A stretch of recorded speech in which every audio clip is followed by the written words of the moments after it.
Це звернення без привітання. This address is without greetings. Russian strike at a shopping mall in Kremenchuk is one of the most defiant terrorist attacks in European history.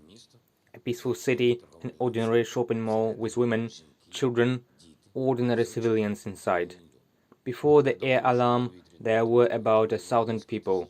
Fortunately, as far as we know at this time, many people managed to get out in time. They were taken out in time, but there were still people inside. Staff, some visitors. Only totally insane terrorists, who should have no place on Earth, can strike missiles at such an object. And this is not an off-target missile strike. This is a calculated Russian strike, exactly at this shopping mall. It is not yet possible to establish the number of victims now. A fire broke out in an area of more than 10,000 square meters. The rescue operation continues, but we must be aware that the losses may be significant. As of now, we know about 12 dead and 24 wounded. We are establishing the number of people under the rubble. All the wounded will be provided with all the necessary assistance. Kiev doctors have already left for Kremenchuk. The Minister of Internal Affairs is already there. He will coordinate all the necessary actions. My condolences to the families and friends of those killed in this terrible terrorist attack. And I ask each and everyone, whenever you hear the air alarm siren, go to the shelter. Necessarily, don't ignore it. Russia will stop at nothing. This morning I appealed to the United States to recognize Russia as a state that supports terrorism. The relevant resolution is approved by the US Senate Committee, and the legal decision can be adopted by the Department of State. And such a decision is clearly needed, and it must be supported by the entire democratic world. I told this to the participants of the G7 summit, which took place in Germany. As of today, Russia has used almost 2,800 different cruise missiles against Ukraine. The number of air bombs and MLRS rockets hitting our cities simply cannot be counted.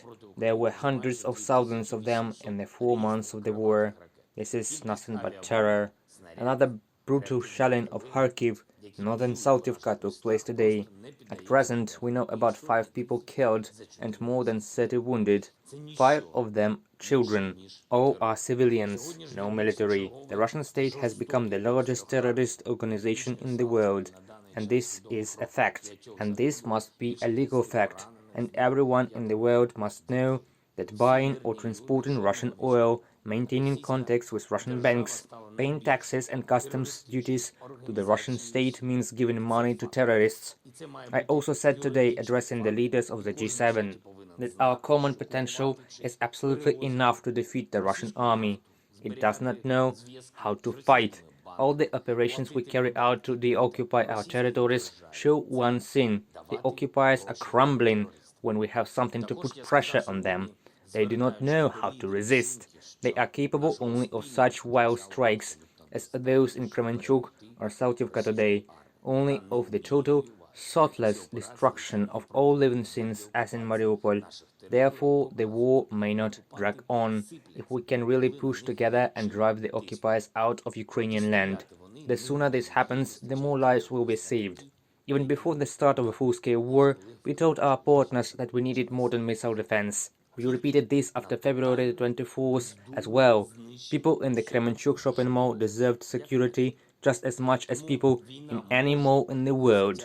Somewhere in Philadelphia or Tel Aviv, or in a shopping gallery somewhere in Dresden. The world can, and therefore must, stop Russian terror, and now I can already say this. I heard it from our partners. Ukraine must get reliable missile defense. We are expecting the supply of appropriate systems. And there is another important result of the 7, which is worth mentioning right now. This has already been officially agreed. The most powerful democracies in the world will support our state as long as necessary for our victory. Ukraine will not be broken. Never. Glory to Ukraine.